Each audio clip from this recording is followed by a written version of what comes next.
Son las ciudades del mar y las grandes potencias de los puertos. Más grande no significa más fuerte. Algunos saben esquiar sobre el agua mientras otros parecen objetos de ciencia ficción. Nadie ha hecho nada parecido. Unos cuantos llevan suficiente energía congelada para calentar 30.000 hogares durante un año. Algunos son tan sofisticados como prácticos. Estamos ante un impresionante ejemplo de maquinaria. Y uno incluso nos llevará de cabeza. Hoy, superbarcos en Maravillas Modernas.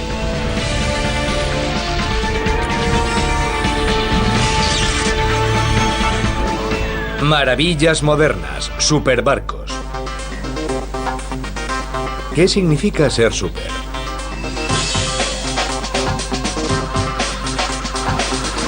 En el mundo de los barcos podría ser un tamaño gigantesco, una potencia inmensa, tecnología innovadora o la capacidad de hacer volar nuestra imaginación. Cuando se trata de velocidad, los buques multicasco son sin lugar a dudas super. Los barcos que tienen más de un casco tienden a alcanzar velocidades más altas porque son más ligeros y tienen menos superficie de contacto con el agua que los buques de un solo casco. Su manga más ancha les confiere además una mayor estabilidad en el océano. Tomemos el CAT, el ferry más rápido de Norteamérica. El CAT es un ferry estilo catamarán de doble casco rapidísimo, uno de los buques de su clase más grandes del mundo. El CAT navega en temporada entre Portland o Bar Harbor, Maine y Yarmouth, Nueva Escocia. El viaje en este barco dura la mitad que en los ferries tradicionales. Nunca llegas a acostumbrarte a la potencia de la que hablamos aquí. Tenga en cuenta que alcanzamos, sabiendo que llevamos en cubierta unos 200 vehículos, incluso autobuses y caravanas, los 40 nudos en unos 2 minutos. Es toda una sensación. El barco mide 98 metros de eslora, aproximadamente un campo de fútbol, y 27 metros de manga, la mitad de un campo de fútbol.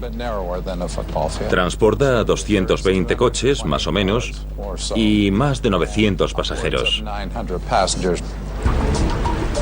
Los cascos y superestructura de aluminio del barco lo convierten en resistente a la par que ligero en el agua.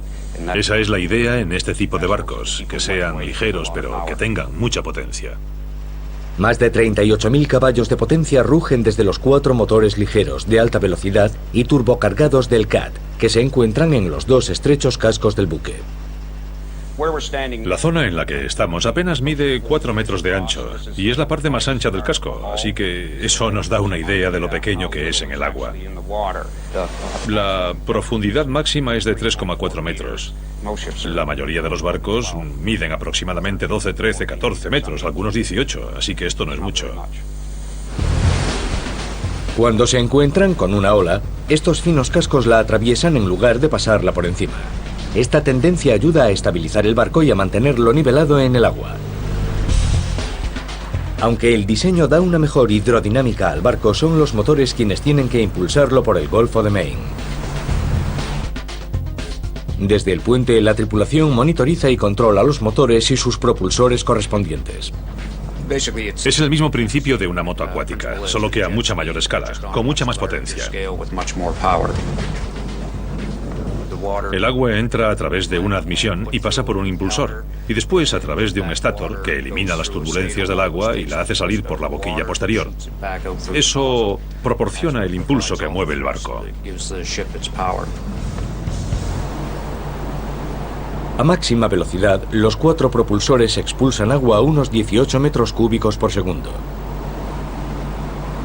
A ese ritmo se podría llenar una piscina de jardín normal en 5 segundos.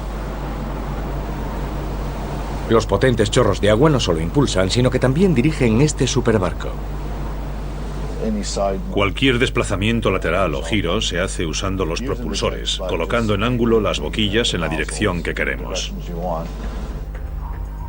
El timón de este buque de 826 toneladas parece de juguete. Se maneja muy bien, responde muy rápidamente, mucho mejor que la mayoría, casi como una motora. Visualmente el barco es espectacular. La forma de los cascos del barco, por supuesto, se diseñó para conseguir velocidad. Pero cuando lo ves navegando, te das cuenta de que es un barco verdaderamente único. Incat, el fabricante del barco, construye catamaranes rápidos en Australia desde 1984. Hoy aplican sus diseños únicos a buques comerciales y militares de todo el mundo. Algunos son más grandes incluso que el Cat, pero pese a todo son capaces de alcanzar hasta los 40 nudos. ¿Y qué pasa si se añade otro casco a un catamarán? Pues que se crea un trimarán. En 2008, un supertrimarán llamado Airtrace estableció un récord mundial para barcos a motor al dar la vuelta a la Tierra en 60 días, 23 horas y 49 minutos, casi 14 días menos que el récord anterior. Construido específicamente para lograr ese récord, sus cascos son capaces de perforar las olas, y todo el trimarán puede sumergirse hasta 7 metros bajo el agua durante algunos segundos. Este barco superligero de Kevlar y carbono de 24 metros de eslora y 7,5 metros de manga es lo bastante resistente para enfrentarse a olas de hasta 15 metros de altura. Y no solo eso, sino que funciona con biodiesel y sus emisiones de carbono son nulas. Otro barco único parece más una boya enorme que un barco. Y su superestatus se ve hasta en su nombre, Flip. Es propiedad de la Marina de los Estados Unidos, pero lo utiliza para investigación acústica el Instituto Scripps de Oceanografía de la Universidad de California, San Diego. El Flip ya tiene varias décadas, pero nunca se ha fabricado otra unidad. Esta es la plataforma FLIP de investigación de la Marina. FLIP son las siglas en inglés de Plataforma de Instrumentos Flotante. Los investigadores del Instituto Scripps de Oceanografía desarrollaron el concepto para una plataforma de instrumentos flotante, para minimizar su movimiento en posición vertical en el mar. Debido a su línea de flotación muy pequeña y a la enorme estructura que queda bajo la superficie del agua, el FLIP tiene un calado de 90 metros en vertical. Se mueve menos de una décima parte de la altura de la ola.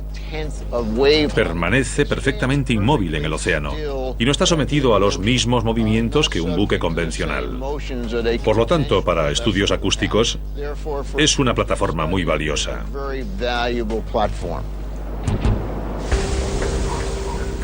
Eso es porque un flip estable significa un equipo de observación estable y mediciones más precisas para los científicos. Cuando el flip se hace a la mar para apoyar un proyecto de investigación oceanográfica, el proyecto dura normalmente entre 3 y 4 semanas. Durante ese tiempo, 3 grúas para despliegue de equipo facilitan que los científicos capten señales acústicas más claras si cabe a 20 metros de distancia del flip y sin interferencias del buque. Dado que el flip es un buque no autopropulsado, para las misiones de investigación, un remolcador de la Marina suele sacar el flip al mar. Mientras tanto, el flip permanece en el muelle en su posición horizontal. Cuando lo volteamos, este extremo se sumerge. Está bajo el agua hasta la tubería roja que ven en la parte frontal del flip. Cuando está en horizontal, los tanques de equilibrio están llenos de aire. Para llevar a cabo el proceso de vuelco, vaciamos ese aire. Y a medida que sale, el aire es sustituido por agua de mar. Esto cambia el equilibrio en el lado de popa del flip, lo que provoca que pese más que el peso del agua que desaloja.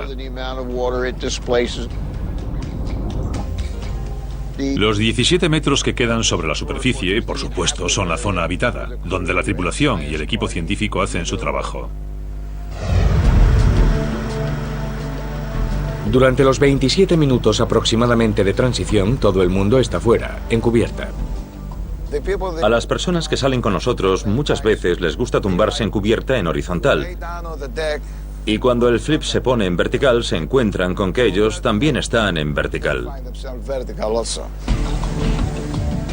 Voltear un barco entero implica tener un interior extremadamente versátil. En el flip, algunas de las cosas inusuales que veremos son las dos cabezas. Los lavabos son curiosos.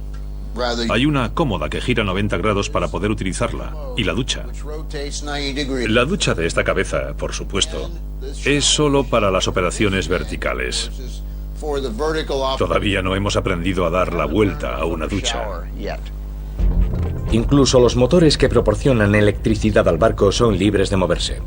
Como casi todo el equipo pesado que va a bordo, los motores están montados sobre dos soportes tipo Tranion, con el depósito de combustible incluido en el montaje. El motor gira libremente. Estos soportes son también los responsables de girar los generadores, los compresores de aire, las literas e incluso una cocina entera. Estamos en la cocina del Flip. Este es un buen ejemplo de cómo funcionan las cosas apoyadas en soportes Tranion. En primer lugar, ahora mismo, un perno la mantiene en su posición, mientras el Flip está en horizontal. Una vez que estás listo para pasar a vertical, se retira el perno, para dar libertad de movimiento a todo el material de la cocina que se apoya en un soporte tipo Tranion, y permitir el movimiento rotatorio. Aunque rotar material ya es bastante raro, hasta los camarotes se ponen patas arriba. Estamos en el laboratorio principal del Flip. Este es el compartimento en el que los científicos guardan todo su equipo científico. Esas luces que hay en el mamparo se convierten en las luces del techo. Y encima de nosotros vemos una de las mesas de trabajo que usan los científicos. Delante de nosotros vemos un camarote con 6 literas. Cuando el Flip está en vertical, el camarote es lo que está más arriba y normalmente se le conoce como el ático. En realidad es como si hubiese dos Flip diferentes. Está el Flip en horizontal y cuando se pone en vertical es completamente diferente. Hay una diferencia como de la noche al día. Y cuando los científicos terminan su trabajo, la clave para volver a la posición horizontal son 8 enormes botellas de aire comprimido que están dentro de los tanques de lastre del Flip. En unos 20 minutos la presión del aire expulsa el agua y el Flip vuelve a su posición horizontal. Si el Flip les parece impresionante, ¿qué opinan de los termos más grandes del mundo, que transportan energía suficiente para abastecer a 1 millón de hogares durante una semana? Los superbarcos pueden ser únicos, deslumbrantemente rápidos, increíblemente resistentes o enormes. Los barcos de contenedores y los petroleros están entre los buques más grandes que surcan los mares. Pero hay otro tipo de supercarguero que pertenece a una de las flotas que más rápido crecen. Los cargueros de gas natural licuado, o GNL, transportan una de las fuentes de energía más buscadas del mundo. Es una parte importante del suministro de gas natural en muchos países del mundo, especialmente en el Lejano Oriente, en Europa, y cada vez más en los Estados Unidos. El GNL es simplemente gas natural, que ha sido licuado. Bajamos su temperatura a 162 grados centígrados bajo cero, y entonces pasa de gas a líquido. El licuado reduce el volumen de gas natural 600 veces, lo que significa que el BW Suez Boston, de 275 metros de eslora y 43 de manga, puede transportar un cargamento de gas natural a unos 20 nudos, o 37 kilómetros por hora.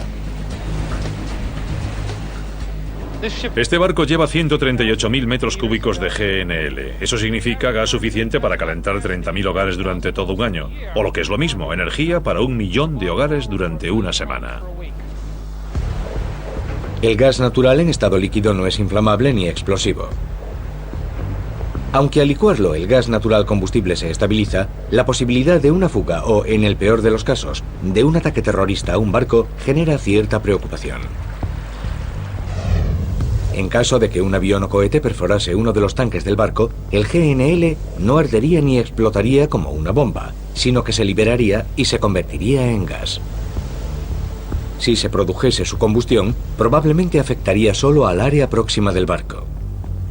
Pese a todo, el grado de preocupación ha generado medidas de seguridad más estrictas para todos los buques que transportan GNL y para las terminales, como un aumento de la supervisión por parte de los guardacostas de los Estados Unidos en relación a todos los buques que entran o salen de puerto. Suben a bordo y comprueban todo nuestro equipo. Se aseguran de que todo cumpla las reglas y normativas. Los barcos de GNL llevan en servicio 50 años. En toda la historia de los buques de GNL, en más de 50.000 viajes, nunca ha habido una liberación de gas accidental. Casi todos los elementos de diseño del barco se han hecho pensando en la seguridad. Todos los barcos llevan doble casco. En el BW Suez Boston hay unos 2,5 metros de separación entre los cascos exterior e interior. Dentro del casco interior hay 4 tanques para carga. Cada uno de ellos tiene 2 paredes. El tanque contiene GNL. Un aislante llena el espacio entre las 2 paredes del tanque y entre estas y el casco interior. El nitrógeno llena los huecos que haya podido dejar el aislante y posibilita que el barco detecte hasta la más mínima fuga. Y eso permitiría que un barco llegase a una terminal, descargase su cargamento y después navegase a un astillero para las reparaciones. Aunque el carguero de GNL transporta carga congelada, no cuenta con ningún tipo de refrigeración. El barco y los tanques de carga están muy bien aislados. La mejor forma de pensar en el barco es verlo como un enorme termo flotante. Durante su viaje desde Trinidad hasta Boston, el GNL libera una pequeña cantidad de vapor. Esto ayuda a impedir que se acumule presión en los tanques y a mantener una temperatura baja en general. Es gas de evaporación. Aquí el gas de evaporación se usa para impulsar el barco y hacer funcionar sus motores. Es muy eficiente. Si por alguna razón el sistema de evaporación para el motor falla, hay un sistema de repuesto. Fíjense en esas 4 torres verdes. Cada una de ellas es una columna de ventilación asociada a cada uno de los 4 tanques de carga. En lugar de dejar que la presión se acumule en los tanques de carga, estas columnas actúan como válvulas de seguridad de expulsión para evacuar el gas evaporado y ventilar con total seguridad la atmósfera. El viaje medio de este barco implica unos 5 días en el mar y después entre 24 y 30 horas para carga y descarga. Estamos descargando el barco. Detrás de mí pueden ver los brazos de descarga. Una vez que conectamos los brazos de descarga a las tuberías del barco, este empieza a bombear la carga de GNL desde sus tanques de almacenaje hacia nuestros tanques de almacenaje. Al mismo tiempo que eso ocurre, nosotros simultáneamente bombeamos el GNL desde nuestros tanques de almacenaje hacia los vaporizadores, que vuelven a convertir en gas el GNL y lo envían directamente a nuestros hogares. Desde aquí suministramos el 20% del gas que se consume en Nueva Inglaterra para producir energía, calefacción, usos comerciales, industriales, de todo. A medida que crece la demanda de gas natural, también lo hace la flota de GNL. Hace unos 6 años había unos 120 cargueros de GNL en servicio. Hoy esa cifra supera ligeramente los 300.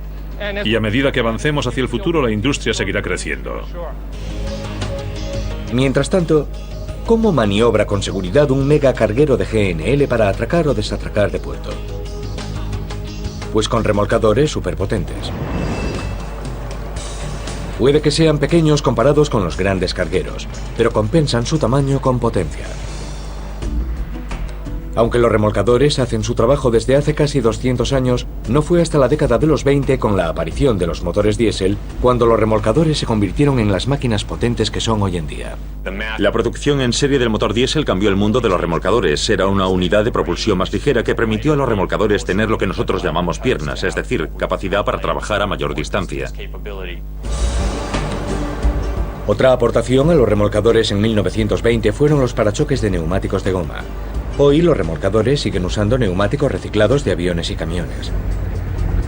Mientras tanto, algunos remolcadores han aumentado su capacidad de remolque con otra innovación: el cabo Spectra, más ligero pero más resistente que ningún otro cabo del mundo. Un cabo de 5 centímetros puede soportar hasta 114.000 kilos de estrés antes de romperse. Con el paso de los años, los tipos básicos de remolcadores apenas han cambiado. Los remolcadores marinos normalmente son más grandes para manejarse mejor en mar abierto. Los remolcadores de río a menudo llevan barcazas río arriba o abajo. Y después están los remolcadores de puerto. Normalmente son más pequeños y más maniobrables para manejarse mejor por los estrechos canales de los puertos. Además, son increíblemente fuertes. Más grande no significa más fuerte. Podemos comparar un petrolero de tamaño medio con un pequeño remolcador, por ejemplo. Su fuerza es de 0,2 caballos de potencia por tonelada de peso del buque. Y en nuestros remolcadores se calcula que son unos 14 caballos de potencia por tonelada de peso. Y eso significa una diferencia de 70 a 1. Un remolcador es muy fuerte. Son casi como los 4x4 del agua. Tiran con fuerza y no pierden el equilibrio. No son muy rápidos, pero es que no están hechos para eso. Los remolcadores Dolphin de Foss Maritime se fabrican pensando en la potencia, y eso significa generar casi 80.000 kilos de fuerza para remolcar barcos que le superan en tamaño 1000 veces. Un remolcador basa su fuerza no solo en sus motores y generadores, sino también en dos ASD o propulsores acimutales a popa. Cada propulsor es, básicamente, una hélice con una boquilla, con capacidad para girar 360 grados. Normalmente se conocen como remolcadores tractor porque pueden dirigir el empuje de las hélices en cualquier dirección. Eso significa que el timonel puede llevar el remolcador en la dirección que quiera, de lado, atravesado e incluso en círculos. Y eso es muy importante a la hora de desplazarse por los estrechos canales del puerto de Long Beach. El barco que nos espera es un buque de contenedores pequeño. Una proa recibido. Sacaremos su proa del muelle y podrá seguir su camino. Aunque Foss suministra remolcadores de todos los tamaños a puertos de todo el mundo, el de Long Beach es uno de los pocos puertos en los que se puede encontrar uno de los más nuevos, fuertes y ecológicos. El Caroline Dorothy es el primero y único remolcador que funciona con sistema híbrido en todo el mundo. La mayor parte del día navegamos a un 10% por dentro del puerto el 80% del tiempo. Solo el 20% del tiempo trabajamos con barcos que necesitan todos nuestros caballos de potencia. El remolcador híbrido y sus buques hermanos tradicionales Dolphin pueden producir hasta 5.080 caballos de potencia entre todos. Eso equivale a unos 50 coches de 4 puertas. Aunque por fuera se parecen mucho, por dentro es otra historia. El remolcador híbrido tiene dos motores diésel principales de 1.800 caballos de potencia cada uno. También tienen dos generadores de 440 caballos de potencia y 10 toneladas de baterías. Podemos navegar de una forma totalmente ecológica solo con las baterías, o podemos añadir un generador. Con eso alcanzamos los 6 nudos y medio. Y podemos seguir aumentando la velocidad añadiendo otro motor. El remolcador sigue funcionando así hasta que alcance el 90%. En ese momento, si necesitamos más potencia, tiramos de las baterías cargadas para alcanzar el 100%. Habíamos calculado en un 44% la reducción de emisiones y entre un 20 y un 30% la reducción de combustible. Pero tal como lo hemos visto funcionar, confiamos en que podremos aumentar esos valores. Funciona mucho mejor de lo que habíamos calculado originalmente. Nos gustaría ver a todo el mundo seguir este camino. Estamos a la vanguardia de la tecnología de nuestra industria. Es muy divertida. Los remolcadores son un ejemplo de mucha potencia en un barco pequeño.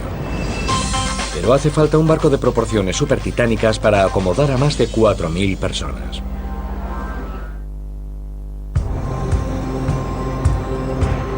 Si hablamos de barcos supergrandes, no hay muchos que se puedan comparar con los grandes cruceros.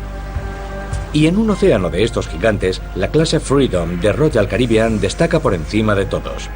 A esta clase pertenece el Liberty of the Seas, que estaba atracado en el puerto de Miami el día que lo visitamos.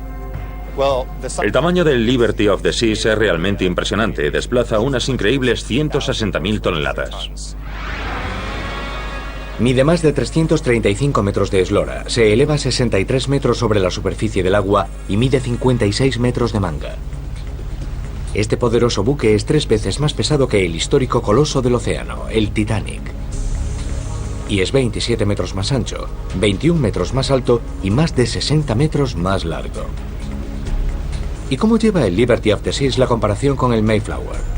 Pues aproximadamente 36 Mayflowers cabrían sin problema en el área de la cubierta principal del Liberty. De eslora mide lo mismo que el edificio del Empire State. Es enorme. Un barco grande implica más pasajeros y una tripulación más numerosa. Hay 3.600 pasajeros a bordo y algo más de 1.300 tripulantes. Así que tenemos una pequeña ciudad en el mar. Y los 1.300 tripulantes son responsables de todo lo que podamos imaginarnos. Los miembros de la tripulación no tienen ni un solo día libre a bordo del crucero. El Liberty of the Seas llegó esta mañana a las 6 y zarpará esta tarde sobre las 5. Así que hay que hacerlo todo inmediatamente. En unas 8 horas de ese plazo de 11, la tripulación debe cargar el equipaje de 3.600 personas, así como suministros para alimentar a casi 5.000 durante una semana. Esta es la zona de popa del barco donde almacenamos la comida y la bebida. Ahora mismo estamos en ello. De azúcar aproximadamente tenemos unos 2.700 kilos, unos 5.500 de harina solo para 7 días. De pollo tenemos unos 7.000, de carne de pollo. Tenemos casi 87.000 botellas de cerveza, incluidas las latas que llevamos en todos los viajes. Así que es bastante trabajo. Bastante, sí. Mientras los pasajeros disfrutan de los lujos de a bordo en el puente, la tripulación debe pilotar este gigantesco barco a través del océano. El barco se pilota como un yate, hay que decirlo. Es un barco grande, es pesado. Pero tenemos mucha potencia. Y es un barco muy manejable. Podríamos girar en una baldosa. Y eso se debe en parte a los 2 sistemas de propulsión Azipod del barco. Le permiten maniobrar con facilidad en cualquier dirección sin la ayuda de los remolcadores. Para entrar y salir de los puertos, el puente consigue un control extra gracias a un viejo timón de los de toda la vida. Controlamos desde aquí y yo puedo dar las órdenes al timonel. Él cambia la dirección, cambia el ángulo del timón de inmediato. Pero antes de que el barco zarpe, el navegante prepara la ruta hasta la última virada. Todo va supervisado varias veces. Lo tenemos en el ordenador y lo tenemos también en las cartas. Para eso tenemos un oficial de navegación. Él planifica las rutas. Una vez que la ruta está en el ordenador, la navegación es relativamente fácil para la tripulación.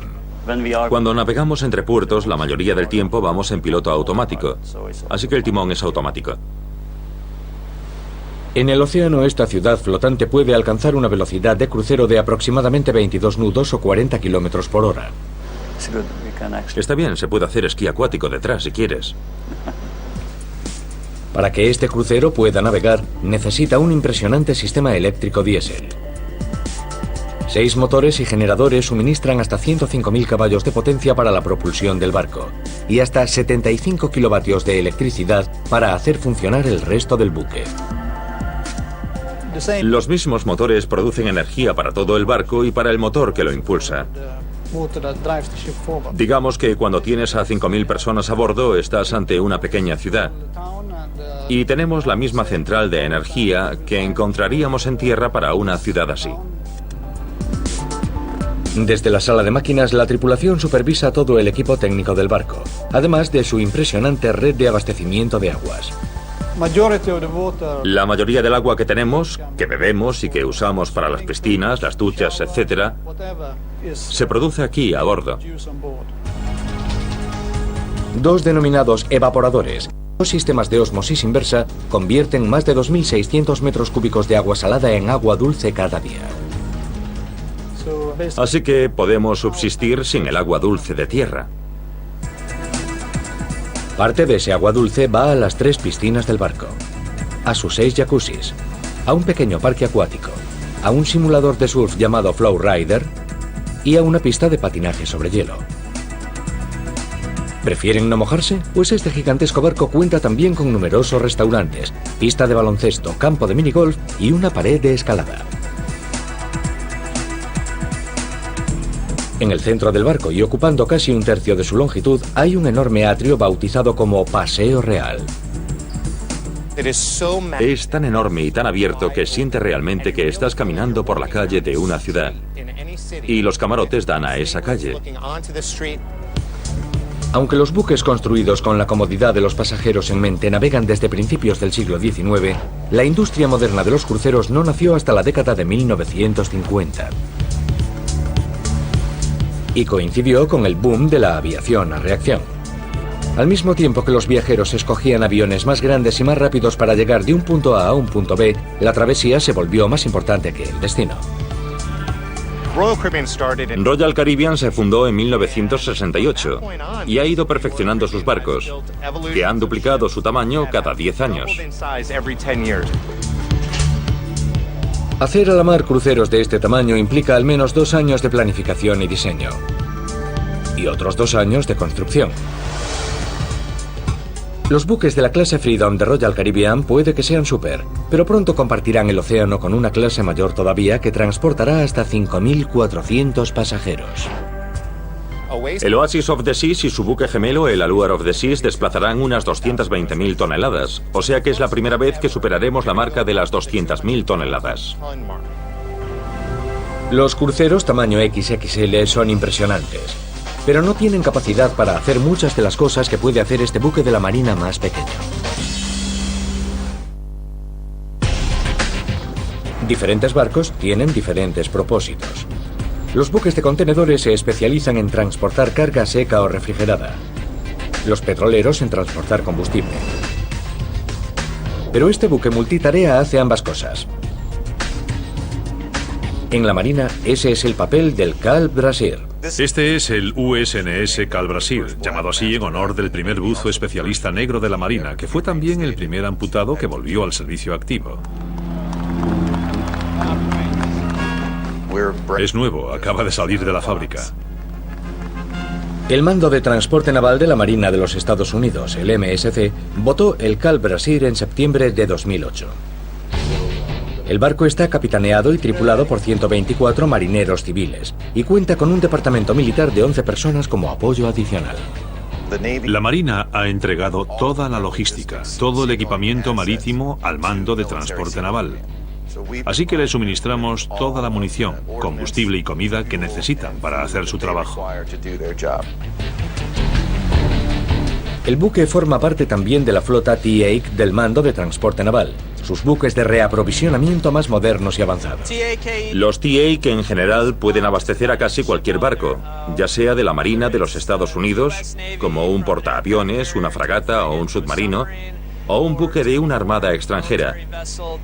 Sea cual sea la misión, el Mando hará todo lo posible para atender sus necesidades.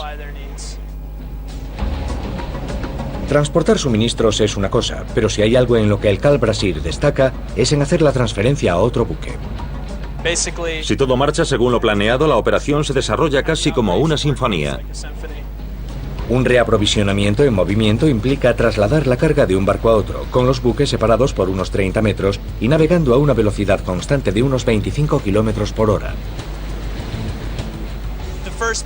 Para empezar el reaprovisionamiento sobre la marcha, lo primero es disparar este cabo. Este cabo es lo que inicia todo el proceso. Este proyectil, para empezar, se introducirá en el extremo de este M14 modificado y el cabo se colocará dentro de este soporte aquí. Cuando el capitán dé la orden, haremos sonar nuestro silbato una vez. Cuando ellos estén listos, harán sonar el suyo 2 veces y dispararemos el proyectil hacia su cubierta.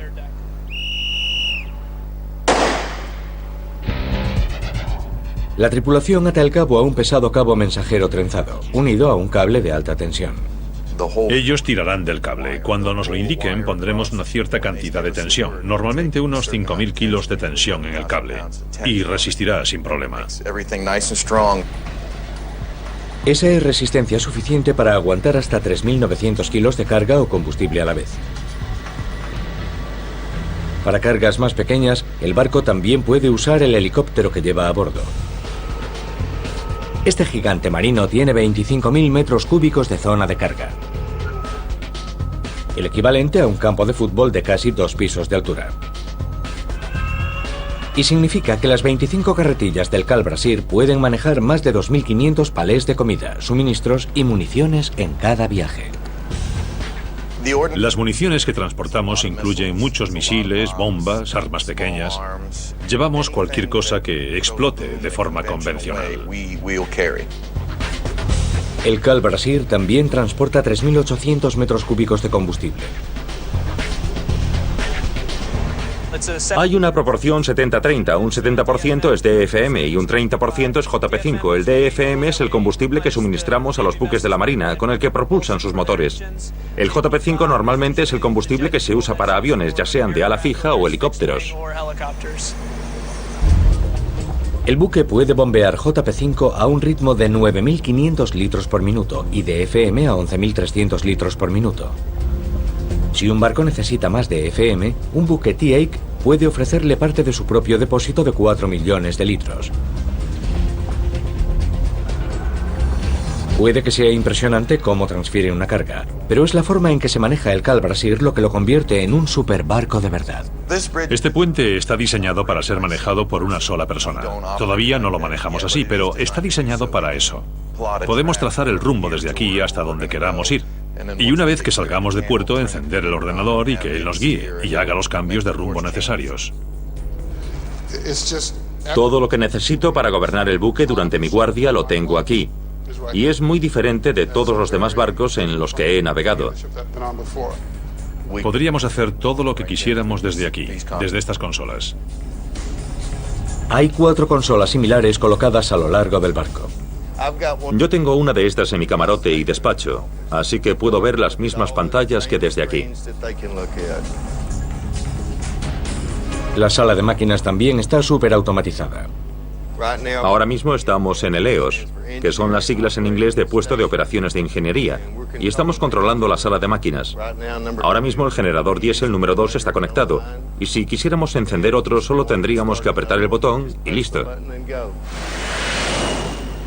Como mando de transporte naval estamos con la Marina. Si hay un conflicto, allí estamos. Somos proveedores de la Marina, estén donde estén. Navegar por el mundo en un barco que pertenece a la Marina pero no es de guerra puede que tenga riesgos, pero también tiene ventajas. Si un pirata va tras un barco pintado de gris es que es un pirata estúpido. El Calbrasir puede que sea súper sofisticado por dentro, pero al menos por fuera parece un barco tradicional. No se puede decir lo mismo de otro superbarco tan inusual que muchas de sus misiones todavía están por definir. Los nuevos superbarcos no solo los fabrican las grandes empresas con grandes astilleros. Algunos nacen en garajes como este, la sede de una investigación marítima avanzada. Es además el taller de Ugo Conti, un hombre que sueña con diseñar un nuevo barco radical. Su nuevo concepto se denomina Buque Modular Adaptable a las Olas, o WAMV. La fantasía al comienzo de este proyecto era capear un temporal, casi como surfear.